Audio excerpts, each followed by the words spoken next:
제가 이 설교 준비를 하면서 이제 가장 홀가분하고 아쉬울 때가 설교를 다 끝난 주일날 점심 먹고 나서 이제 주일날 오후예요.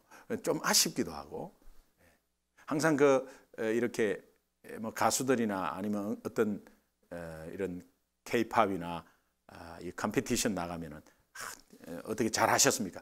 조금 아쉽습니다.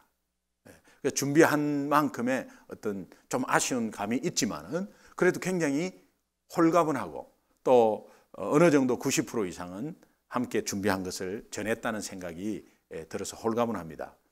그런데 이제 월요일만 딱 시작되면 다시 공허한 마음 속에 비어있는 완전히 emptiness, 완전히 비어있는 속에서 설교를 또 준비해야 합니다. 그래서 설교 준비할 때 내가 이 말씀을 가지고 내가 어떤 말씀으로 이 말씀을 전할까 이렇게 시작하는 거하고, 이번 주에 우리 성도님들이 필요한 말씀이 무엇일까라고 시작하는 스타트는 같지만 방향은 완전히 달라. 내가 전하고 싶은 말씀으로 전하는 거하고, 오늘 이번 주에 우리 성도님이 어떤 말씀이 필요할까라는 마음으로 전하는 거하고는 출발점은 같아도 그 방향이 달라진다는 것을 제가 알고 있습니다. 그래서 성도들의 필요한 말씀, 정말 삶 가운데 필요한 말씀, 그러면 성도들의 삶을 좀 더 묵상을 해야 해요. 좀 더 깊숙이 들어가서 이렇게 터치도 해야 합니다. 그래서 이제 그렇게 하다가 어떤 말씀을 하나를 붙잡습니다. 그 말씀을 붙잡는 게 사실은 뭐 성경 전체를 붙잡는 게 아니고 뭐 대략 오늘 같은 경우에 5절 정도, 그러나 이제 컨텍스트라고 앞뒤를 이제 좀 읽고 보아야 되죠. 그래서 그걸 계속 읽습니다. 그냥 계속 읽습니다. 읽으면 생각나는 구절들이 조금씩 생각나요. 그리고 이제 관련된 구절을 억지로 찾기도 하고, 그다음에 생각나는 구절은 뭐 신약이든 뭐든 하여튼 그러면 또 다시 거기에 가서 또 앞뒤로 한번 보고, 이제 이러한 작업이 월요일부터 화요일까지 이렇게 이제 계속 지속됩니다. 그러나 사실은 이제 완성된 설교를 향해서 가고 있는 거죠. 완성된 설교를 향해서 가고 있지만 어떤 설교의 내용으로 어떤 결과물이 나올지는 금요일 이후를 봐야 합니다. 그런 가운데서 이제 한참 가다가 보면 갑자기 방향이 바뀔 수도 있어요. 갑자기 방향이 바뀔 수도 있고, 그 말씀 가운데서 정말 이러하게 가다가 또 갑자기 이렇게 어떤 다른 의도로 또 이렇게 바뀌는 수가 있습니다. 그거는 성령의 인도라고 생각합니다. 그래서 말씀 가운데서 이렇게 가지만 그래도 그 그림을 보고 가면 결국은 도착하는 것은 가나안 땅이더라고요. 결국은 도착하는 것은 십자가더라고요. 결국은 도착하는 것은 복음이더라고요. 그러니까 그 그림에 대해서 물론 복음은 똑같습니다. 그러나 어떤 출발점이 달라서 다른 말씀으로 가는데 기결되는 그 완성된 그림을 기대하지 않을 수가 없어요. 또 어떻게 해서 우리가 또 이렇게 결론을 맺어서 하나님이 한 초점으로 줄 것인가라는 것에 그 과정상에 굉장히 기대가 되고, 그러나 말씀 몇 조각을 가지고 가는 거예요. 그리고 성경 66권의 절에 비하면 이 5절을 가지고 설교 여행을 떠나는 거예요. 그래서 나중에 설교가 완성됐을 때에 그 하나님께 올려드리는 그런 마음과, 정말 여기에 앉아서 제가 설교 여기 단위에 올라올 때까지도 계속 지금 생각을 하고 있거든요. 그런 가운데서 하나님께 올려드렸을 때에 그때의 어떤 뿌듯함이 있는 반면에 또 아쉬움도 있고 그래요. 제 인생도 똑같은 것 같습니다. 제가 한 주간에 설교 준비하는 거나 아무것도 없는 상태에서 시작하는 거예요. 여러분, 한 주간에 월요일을 시작할 때 그 월요일에 일어날 일을 여러분 모릅니다. 예상은 하지만 모릅니다. 그러나 그 예상대로 가지 않는 방향도 굉장히 많아요. 그러니까 그런 상황 가운데 우리가 그래도 꿋꿋이 계속해서 가는 것은 왜 가는 것이냐? 저는 한마디로 말할 수 있습니다. 말씀 때문에 가는 거예요. 그 조각이지만 그 큰 그림에 굉장히 작은 조각이 5절은 성경 66권이 큰 그림이라면 이 성경 5절은 창세기 12장 1절부터 5절까지는 굉장히 작은 부분이에요. 이 작은 부분 하나 들고 완성된 그림을 향해서 가는 거예요. 성경 66권은 가나안 땅을 다 그려놨어요. 계시록 7장은 완성된 하나님 나라를 보여주고 있어요. 정말 이런 것들을 다시 한번 이 조각 말씀을 들고 그렇게 갈망하면서 기대하면서 꿈꾸면서 가는 것은 말씀 때문입니다. 오늘 여러분이 이 시간까지 여러분이 오신 것은 그래도 앞을 내다볼 수 없고 한 치 앞을 못 내다보지만 여러분에게 주신 말씀 때문에 그 말씀이 한 절이든 한 구절이든 한 단어든 그 말씀 때문에 여러분이 자신 있게 또 그것을 신뢰하고 가는 것 아니겠습니까? 아브라함의 삶의 여정을 보면 세 가지로 크게 구분이 돼요. 그것은 아무것도 없는 데서 출발해요. 어떤 면에서는 영적인 것으로 아무것도 없는 것으로 출발해요. 그러나 어떻게 될지 몰라요. 그런데 여러 가지 중간중간에 쭉 가면 되는데 오늘 우리의 삶과 똑같습니다. 쭉 가면 되는데 도중 하차를 합니다. 갈대아우르에서 하란에서 도중 하차를, 하란은 거쳐가는 곳이지 하차하는 곳이 아니거든요. 그 낭패를 봅니다. 근데 하차하는 곳이 아닙니다. 하나님이 지시할 땅은 가나안 땅이죠. 그러면 경유해서 가야 됩니다. 오늘 우리가 인도네시아 자카르타를 가는데 뭐 인천공항을 경유해서 동경국 공항을 경유해서 우리 이창석 집사님은 마닐라를 통해서 이렇게 가요. 그러면 거기에 내려가고 있으면 안 되잖아요. 우리 가야 되는 거는 자카르타로 가야 되는 거거든요. 그래서 경유해서 가는 것이지 거기에 머무르면 안 된다. 그런데 아브라함의 삶의 여정 가운데 거기에 하란에서 도중 하차해 버려요. 그런 가운데서 나중에 세 번째 단계는 마침내 가나안 땅에 입성하는 단계가 이 아브라함의 삶의 여정입니다. 이거를 보면 우리의 삶과 굉장히 흡사합니다. 그래서 아브라함의 삶의 여정을 보면서 또 우리의 삶을 조명해보는 시간을 한번 가지도록 하겠습니다. 첫 번째, 아브라함의 삶의 여정에 이 결핍으로 상징되는 불임의 초라한 출발이다. 그게 첫 번째입니다. 아브라함이 출발하는 데에 굉장히 초라한 출발을 하고 있습니다. 초라한 출발에 그 삶이 얼마나 여러 가지 상황 속에 서러움 당하고 무시당하고 외로움 당하고 고통 가운데 절망 가운데서 그런 분위기 속에서 출발하는 거예요. 당시 불임이라는 그 사실의 시대 상황은 굉장히 무시당하는 그런 상황이었어요. 자식이 없어도 무시당하는데 특별히 아들이 없을 때는 자식이 있어도 아들이 없을 때 무시당해요. 그런데 자식이 없다는 것 자체가 그 상황 속에, 그 시대 상황 속에서는 거의 상당히 사람 취급도 안 할 만큼 그렇게 그 시대 상황이 그랬어요. 그러니까 물질 가지고 있으면 뭐합니까? 자식이 없다고 그 마음에. 그러니까 여러 가지 상황 가운데서 모자라고 부족하고 또 결핍된 상황을 상징하는 것이 그 당시 불임이었습니다. 그런 시작으로 출발을 해요. 근데 창세기 그 12장 배경을 보면 창세기 11장 말미에 보면요. 정말 창세기 11장은 두 가지의 모습을 볼 수 있어요. 그 두 가지 모습이 뭐냐? 첫 번째는 바벨탑입니다. 세상을 상징하는 바벨탑. 세상을 상징하는 바벨탑은 화려하고 웅장하게 올라가 있습니다. 화려하게 웅장하게 모든 권력을 동원해서 그렇게 뽐내고 있습니다. 그런데 그 당시에 함께 바벨탑과 함께 아브라함의 모습을 보면 굉장히 초라합니다. 세상은 화려하게 돌아가고 있고 내 삶은 굉장히 초라합니다. 이때 이 초라한 삶 속에 하나님이 아브라함을 부르는 거예요.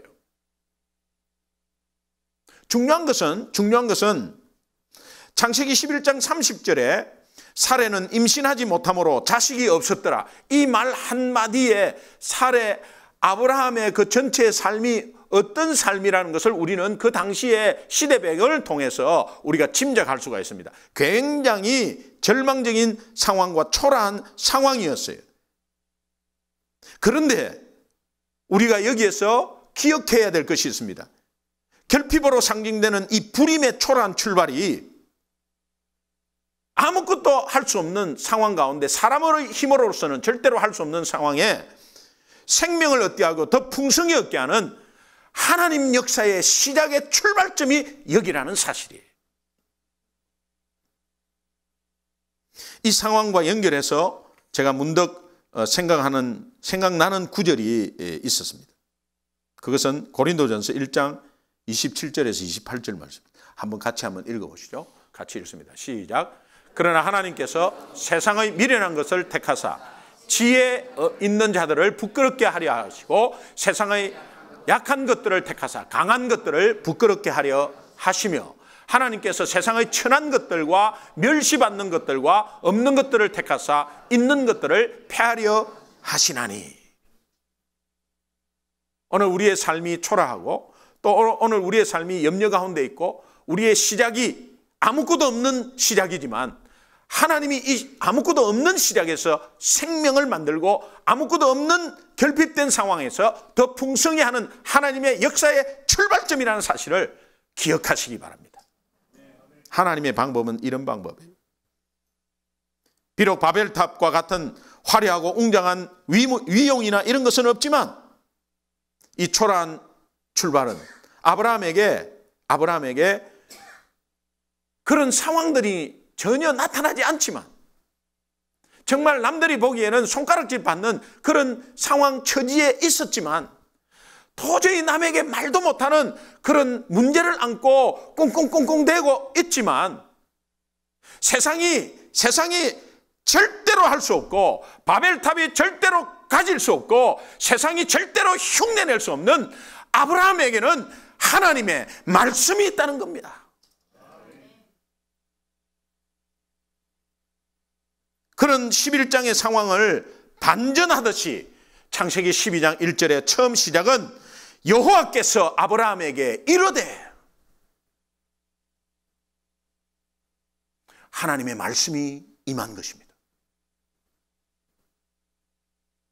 이것이 바로 아브라함 인생 여정을 인도하는 하나님의 방식입니다. 오늘 여러분의 삶은 어떻습니까? 어디서 출발하셨습니까? 어디서 출발하고 계십니까? 어디서 출발하실 겁니까?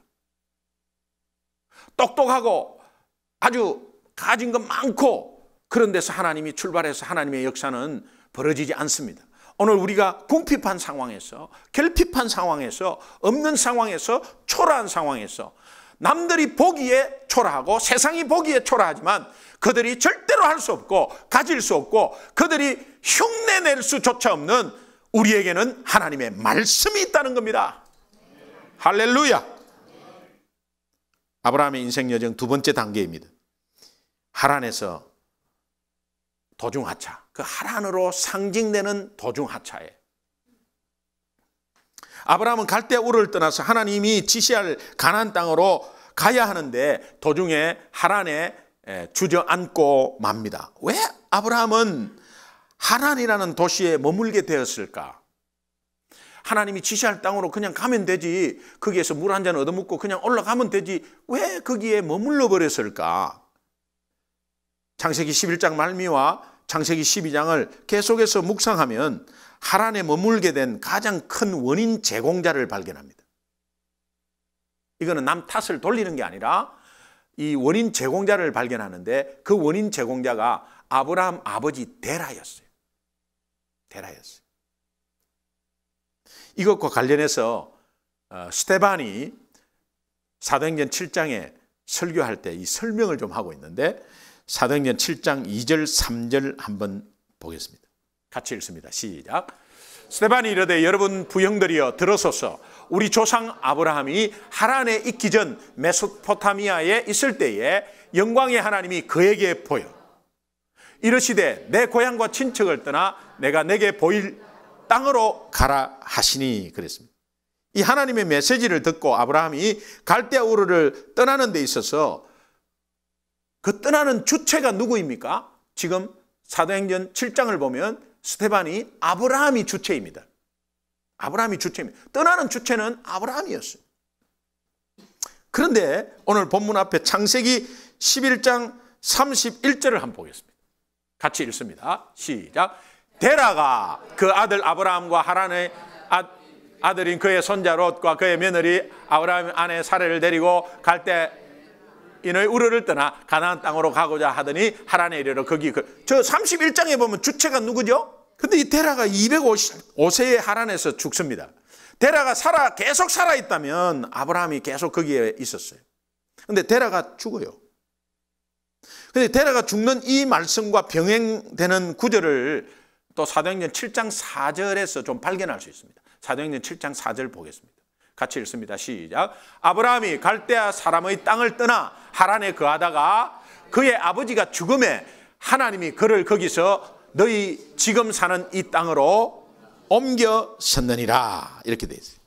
아브라함이 가나안 땅으로 가다가 목적지를 잊어버리고 하란에 머물게 된 원인 제공자가 바로 아버지 데라였는데 그 데라가 주축으로 끌고 갔어요. 하나님은 아브라함에게 가라고 했는데 데라가, 그러니까 아브라함은 아마도 아버지를 섬기는 마음으로 아버지의 말을 하나님이 자기한테 이야기했겠지만 그래도 이 데라를 섬기는 마음으로 이렇게 아마 했던 것 같아요. 이제 그런 가운데서 그 주체가 데라였지만 결국은 하나님은 이끄시는 주체를 아브라함으로 삼습니다. 그래서 데라가 죽으니까 이제 아브라함 보고 다시 이제 가라고 하는데 그 데라가 죽으니까 아브라함이 하나님의 지시할 목적지를 향해 다시 가게 되었다. 이제 이런 내용입니다. 저는 이 말씀을 묵상하면서 문득 연결되는 게 있었어요.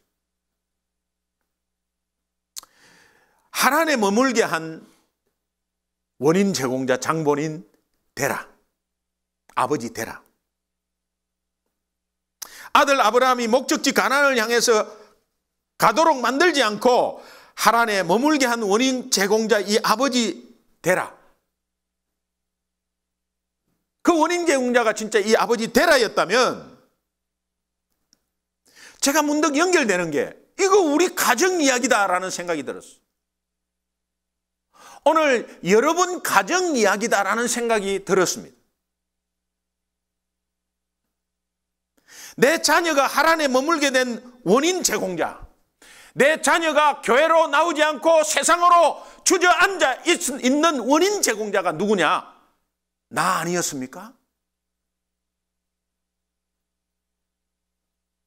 왜 그렇습니까? 오늘 우리는 자녀들에게 하란이라는 도시에서 살아남는 법, 하란에서 성공하는 법, 세상은 아이비리그, 세상은 아주 좋은 직장, 세상은 성공주의, 세상은 만몬신으로 그냥 돈 물질주의. 그러면 니도 돈을 벌어야 된다. 그러니 의사가 돼야 되고 변호사가 돼야 된다. 니도 돈을 벌으려면 네가 공부를 잘하고 성적이 좋아야 돼. 그리고 좋은 학교를 들어가야 된다. 그래야 되고 네가 좋은 배우자를 만나야 그렇게 잘 살 수 있다. 이것은 세상에서 살아남는 법을 오늘 우리가 가나안 땅으로 가야 되는데 아이들을 데리고 가나안 땅으로 가야 되는데 이 아이들을 하란에서 사는 법을 가르치고 있냐 이 말이에요.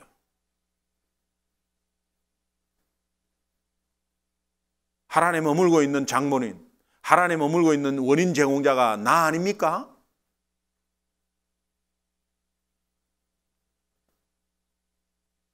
세상의 부모와 다를 바가 어디 있겠습니까? 여러분, 이 하란이라는 의미는 교차로라는 뜻이에요.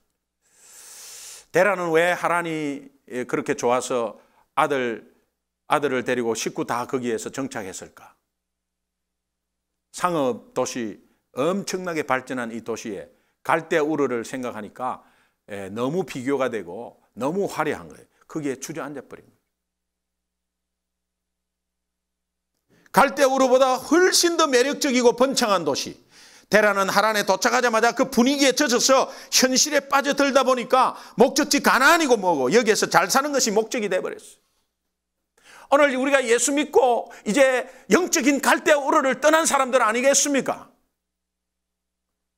그래가지고 한번 신앙생활 잘해보겠다고 하다가 자녀들한테는 오히려 거기에 반한 교육을 시키고, 그러다가 나중에 여기가 그냥 돈도 되고 너무 편하고 좋은 게 너무 많고 하니까 그냥 주저앉아서 그냥 거기에 혹시 살고 있는 것 아닙니까?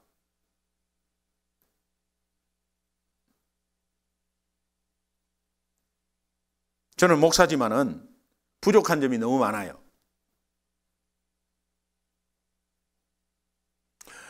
오늘날 목사님들이 타락하는 것이, 교회가 타락하는 것이 뭐냐? 하란에 도중 하차하기 때문에 그래요. 그것은 다 돈입니다. 아무리 사이가 좋더라도요, 아무리 존경하는 사람이도요, 서로 돈 관계에 얽히면은 깨집니다. 그게 인간이에요.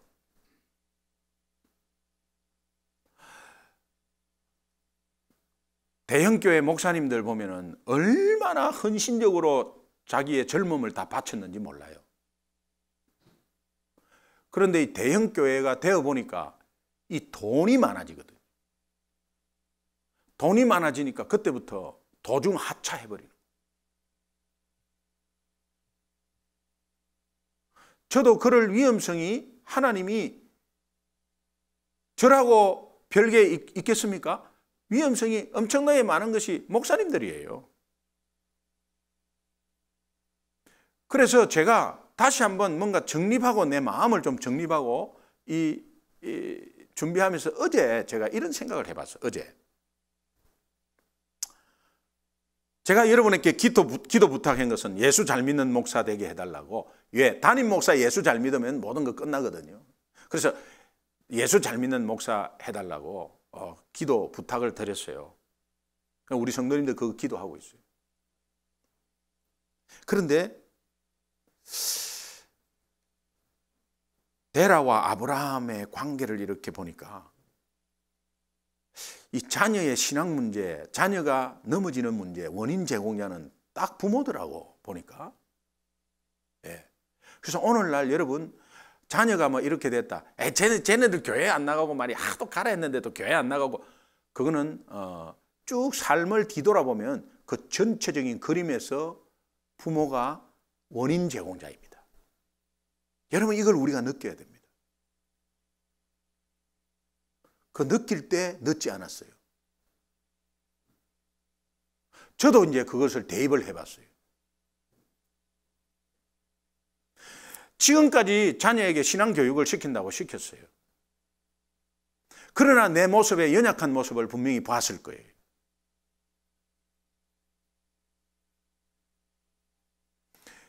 여러분, 저는 여러분들에게는 속이려고 마음을 딱 가지면 충분히 속일 수 있습니다. 성도들을 목사가 속이려면 충분히 속일 수 있습니다. 근데 자녀를 속이는 것은 절대 못해요. 왜? 24시간 불꽃 같은 눈동자로 옆에서 계속 보고 있기 때문에 못 속입니다. 속여도 금방 들킵니다.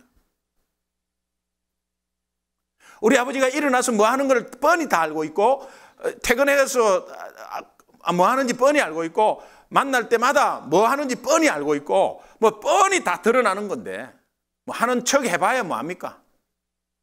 여러분 앞에 저는 하는 척 할 수 있어요. 여러분도 교회에서 하는 척 할 수 있어요. 그러면서 저분 참 신실하신 분이라고, 우리 목사님 참 좋은 분이라고 그렇게 말할 수 있어요. 그러나 같이 살았을 때는 문제는 달라져요. 여러분 자녀를 붙잡고 너희 아빠가 진짜 예수쟁이였냐? 너희 아빠가 진짜 안수 집사냐? 너희 아빠가 진짜 장로님이냐? 너희 아빠가 진짜 목사님이었냐? 이러면 맞다고 하는 자녀가 있으면 that's okay. 그래서 제가 은퇴하는 날, 제가 이 세상을 떠나는 날, 제가 이 세상을 떠나는 날 우리 자녀에게 듣고 싶은 말이 갑자기 생겼어요. 내가 마지막 떠나려고 할 때 우리 자녀 둘이 저를 보면서 아빠는 사꾼 목사가 아니었고 아빠는 진짜 목사님이었어요. 그 말 듣고 싶어요. 그러기 위해서는 어떻게 가야 된다는 걸 알고 있습니다. 아빠는 진짜 장로님이었어요. 아빠는 진짜 집사님이었어요. 아빠는 진짜 예수쟁이였어. 아빠.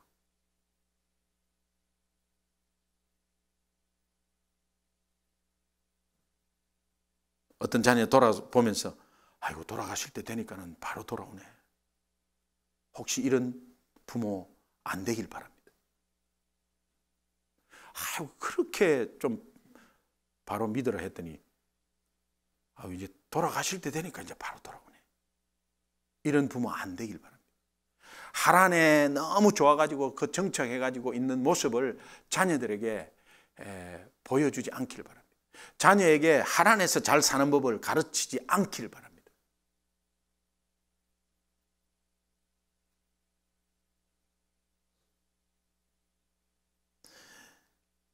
이제부터라도 저도요, 여전히 부족한 아빠지만은 이제부터라도 진짜 목사 되려고 주님 말씀 붙잡고 가도록 하겠습니다. 왜 제가 이런 말을 하냐면 진짜 목사 되기가 힘들더라고. 우리 자녀 앞에서.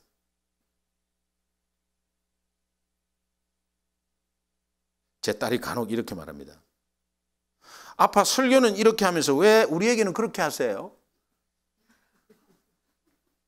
여러분은 설교 안 해서 몰라요. 아빠 기독교인인데 기독교인인데 그렇게 행동하면 되겠어요? 이렇게는 자식이 아마 말 못할 거예요. 왜? 자기도 연약함이 있기 때문에. 그러나 자기는 설교를 안 하고 나는 설교를 하잖아. 그러니까 말할 수 있는 거예요, 이게. 아빠는 설교는 그렇게 하면서 왜 우리들한테는 그렇게 하세요? 우리 딸이 늘 하는 이야기가 있습니다. 아빠 저에게도 한 성도로 대해주세요. 아빠 저도 청년부예요. 한 청년으로 대해주세요. 이러는 거야. 할 말은 많지만 어떡합니까?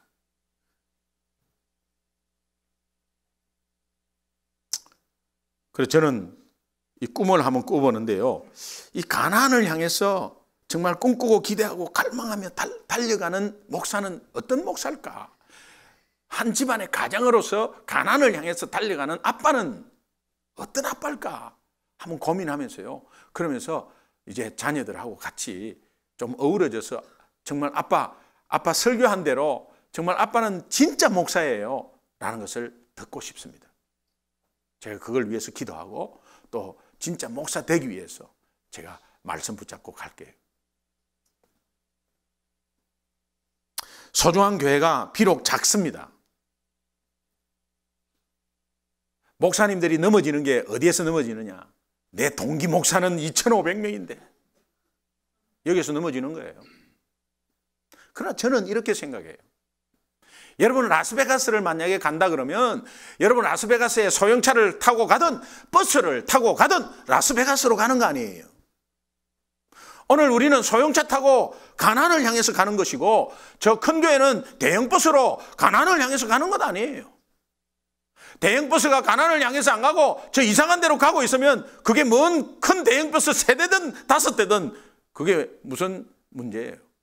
작은 차라도 가나안을 향해서 달려가고 있으면 그뿐이지.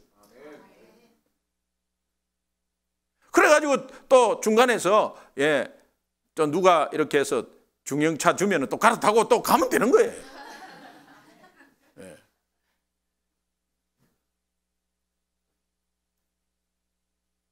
여러분 우리 자녀들이 내 아버지 내 어머니는 하란에서 쩔어서 살다가 가신 분이라고 그렇게 말하지 않기를 간절히 소원합니다. 아브라함의 삶의 여정 마지막 3번째 단계는 드디어 가나안 땅으로 입성하는 가나안 입성으로 상징되는 도착지, 목적지 도착입니다. 창세기 12장 5절을 보면 그 마지막 부분에 마침내 가나안 땅에 들어갔더라. 마침내. 여러분 이것을 하고 대조되는 말이 창세기 11장 32절에 보면 데라는 205세에 하란에서 죽었더라. 아브라함은 마침내 가나안 땅에 들어갔더라. 너무나 대조적인 말 아니겠습니까? 그러고 보니까 우리 인생이 딱 두 가지 인생이에요. 딱 두 가지 인생이에요. 하란에 쩔어서 데라처럼 살다가 가느냐, 안 그러면 아브라함처럼 가나안 땅에 마침내 입성하는 인생이냐. 여러분 어느 인생입니까?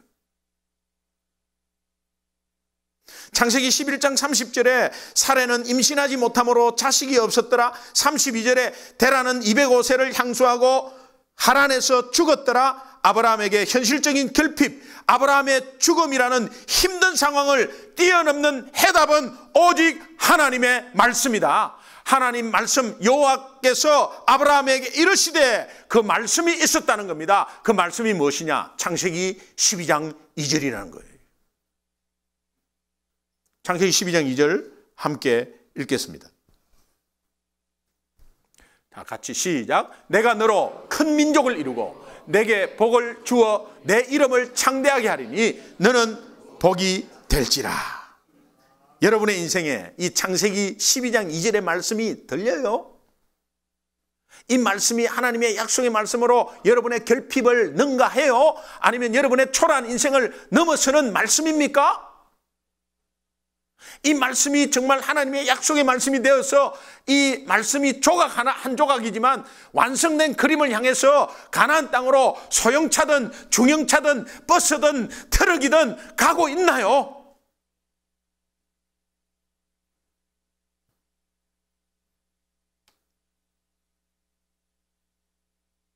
여러분의 지난 6일간을 돌아보십시오.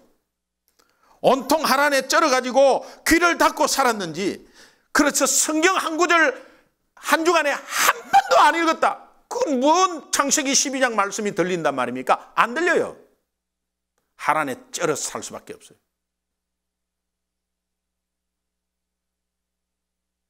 도중 하차해버리고 마지막 막차까지도 놓칠 수 있어요.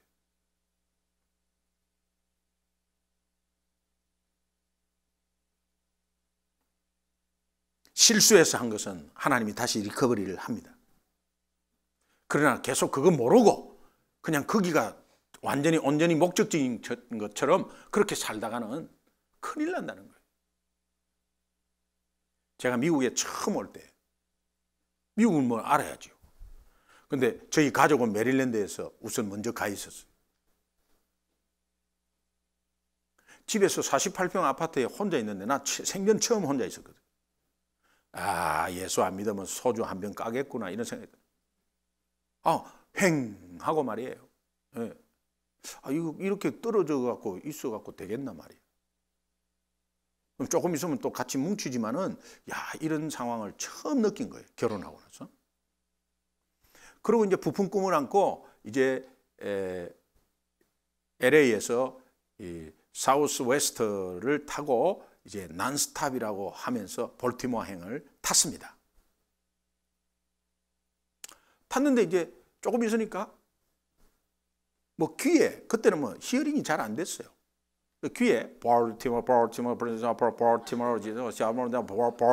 볼티모어가 계속 나와. 보니까는 예상보다 1시간 빨리 온 거예요.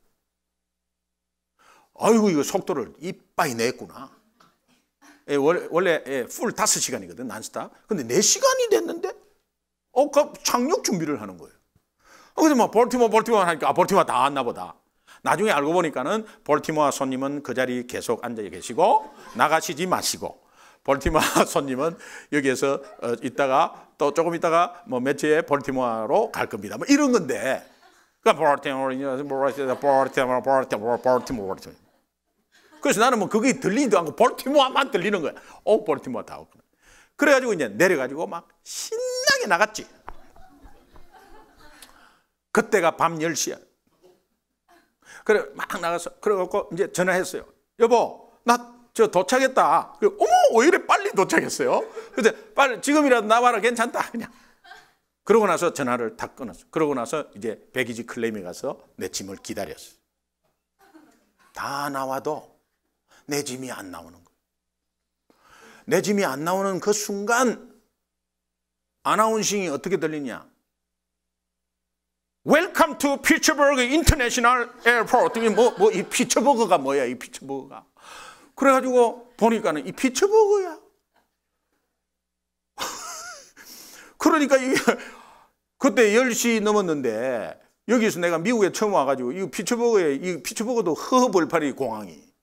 그리고 내가 어떻게 하는지를 잘 모르고 뭐 물으면 되겠죠. 공항에서 이게 자도 되는지 뭐 아니면 뭐 이게 어떻게 비행기는 다 끊기고 말이야. 그래가 막 급히 그 사무실에 갔잖아요. 사무실에 가니까 한 사람이 마지막으로 정리하고 있어. 그래가지고 내가 지금 이 처음으로 비행기 타서 비행기가 이렇게 완스탑하고 바로 가는 거를 모르고 뭐 이거를 갖다가 영어를 유창하게 했겠습니까? 그냥 뜨듬 하니까 그게 알아듣고 이래. 네 기동킴이냐 그래. 나는 이름을 말 안 했어. 네 기동킴이냐 그래. 기동킴 어디 갔다 왔냐? 네 아나운싱 지금 계속 했는데 네 뭐 어디 갔다 왔니? 네 왜 밖에 나와 있냐? 나 몰랐다고. 그럼 내가 어떻게 해야 되냐고 그랬더니 막 워키토키로 팍팍팍팍 이렇게 하더니 너 잠깐 빨리 들어와라고 그래. 그래서 사무실로 들어갔어요. 사무실로 들어가니까 사무실 뒤에 문이 턱 열리는데 활주로야. 그러고 나서 노란 반짝반짝하는 차가 딱 대기해 있어. 그래, 니 빨리 타라고 그러지. 그래요, 탔어. 난 뭣도 모르게. 뭐 아무것도 없으니까 탔어요. 타니까는 비행기가 계류장에서 이미 나가 있어. 나가 있는데 흑인 둘이가 그 비행기 트랩 올라가는 그 계단을 막 밀고 있어. 그래갖고 중간에서 막 고정시키더니 올라가라는 거예요, 그 비행기로. 여러분, 대통령도 이거 못한대요. 대통령도 중간에 딱 이게 게이트를 떠나버리면 끝나는 거래요. 그런데 그냥 기다려준 거야. 그래, 안 오니까는 한 번도, 그런데 워키토키로 연락하니까 있다, 이놈. 그러니까는, 에이, 불쌍한 놈. 태워. 이렇게 된 거야. 정말 제가 울었어요. 하나님이 지금 이런 역사가 어떻게, 내 실수도 가나안 땅으로 가게 하시는구나. 너무 감사했어요. 예. 그래가지고 막 엉겹길 올라가서 그러니까 문이 확 열리는 거야. 얼마나 미안합니까? 우리 한국 같으면 저 빙신 새끼 저거 어디 쪼다 같은 게 멀쩡하게 생겨가지고 막 이렇게 했을 거야. 그런데 딱 들어가니까 전부 박수를 치는 거야, 박수를. 미국 사람들 참. 그래 얼마. 그러고 나서 탁 해갖고 이 비행기가 이러고 하는데 그러면 볼티모어에 우리 마누라는 이렇게 된 거지. 난리가 난 거야. 예. 공항에 도착했다고 하는 사람이 지금 도착해 보니까는 없지. 그러니까는 우리 아들 그때는 어렸죠. 예, 초등학생 시켜가지고 아빠가 화장실에 쓰러졌다. 그러니까 네가 화장실 들어가고 남자 화장실 다 쳐다봐라. 그래갖고 막 다 쳐다보고 제가 전화 다시 할 여유가 없었어요. 예. 근데 그거를 느끼면서요. 또 인생을 한번 그때 경험을 한번 다시 해봤어요. 우리가 이렇게 중간에 우리의 실수로 도중하차한 것도 하나님의 은혜로 가게 하는구나. 여러분 혹시 도중하차하신 분 계세요? 하나님의 은혜로 가게 합니다. 그러나 우리에게는 말씀이 있다는 거 잊지 마세요. 하나님의 약속의 말씀이 있다는 거.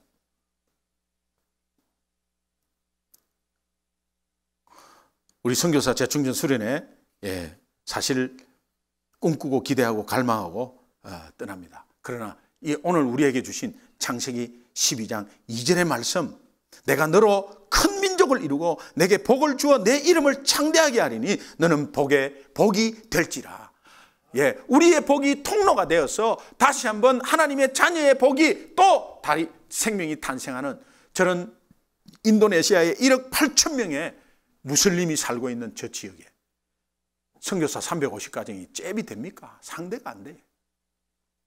그런데 지금 여러 가지 장애물들이 있어요. 그러나 우리가 갈 때 또 여기에서 여러분이 합심해서 더 기도하고 더 사모하고 더 예배 갈망하고 하나님 나라 더 기대하고 우리가 소형차지만 중형차지만 목표를 향해서 그 길을 운전하고 있다는 이 확신을 가지고 승리하시기를 주님의 이름으로 축원합니다. 우리 영상 하나 잠깐 보겠습니다.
지금까지 기도해 주시고 또 마음을 합해 주셔서 저희들이 오늘 이제 인도네시아 선교사 재충전 수련회 23명이 출발합니다. 꼭 필요한 것은 여러분들의 중보 기도입니다. 우리가 봉사할 때에 여러분은 빡세게 기도해 주시기 바랍니다. 잘 다녀오겠습니다. 인도네시아 선교사 재충전 수련회 곧 출발합니다. 화이팅! 하나님께 여러분 함께 한번 기도해 주시면 좋겠고 우리가 한 1분간만 합심해서 한번 기도했으면 좋겠습니다. 우리 가는 자원봉사자들 뿐만이 아니라 또 현지에서 우리 선교사님 그 과정의 안전을 지켜주시고 또 선교사 재충전 수련회에 전부 회복되어서 각 지역으로 돌아가서 현지인을 살리는데 귀한 복음의 도구 되게 해달라고 또 우리 자원봉사자들 그 가는 걸음 어떤 분은 2번 거쳐서 가고 1번 거쳐서 가고 하는 그 장시간의 비행에 지치지 않고 또 가서 우리 선교사님 잘 섬기고 또 홈리서들 잘 섬기고 올 수 있도록 우리 합심해서 한번 기도했으면 좋겠습니다. 합심해서 한번 기도하겠습니다. 한 1분간만 기도하겠습니다. 하나님 감사합니다. 저희들의 마음 주장하시고 은혜 가운데 붙잡아 주옵소서. 우리의 마음을 온전히 하나님께서 인도하여 주옵소서. 우리가 하나님께서 인도하시고 능력으로 붙잡아 주시는 은혜 가운데서 우리 모든 것을 하나님 앞에 드립니다. 하나님께서 특별히 인도하시고 은혜 가운데 붙잡아 주옵소서. 아버지 하나님 정말 우리의 마음을 온전히 주님께서 인도하시고 능력 가운데 붙잡아 주옵소서. 아버지 하나님 주님께서 인도해 주시옵소서. 우리의 마음을 온전히 드립니다. 주님이여 도와주시옵소서. 우리의 마음 하나하나 새겨서 하나님께서 가까이 삶 속에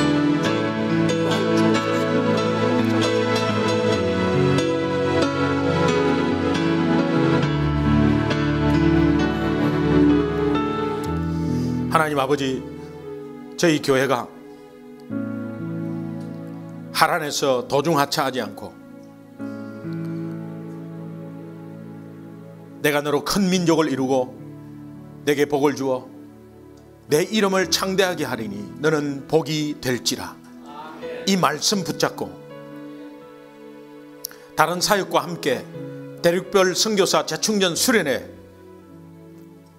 이것을 준 것은 소중한 교회가 꿈 없이 기대 없이 갈망 없이 갈까봐 그것을 막기 위해서 주신 하나님의 축복임을 믿습니다. 우리 성도 모두가 하나가 되어서 이 생명 살리는 일에 합심해서 하나님께 드릴 때에 하나님이 최고의 열매를 주실 줄로 믿습니다. 함께 더불어 가나안 땅을 향해 꿈꾸고 기대하고 갈망하며 나가는 우리들 되게 하여 주시옵소서. 감사하며 예수님의 이름으로 간절히 축복하고 기도합니다. 아멘.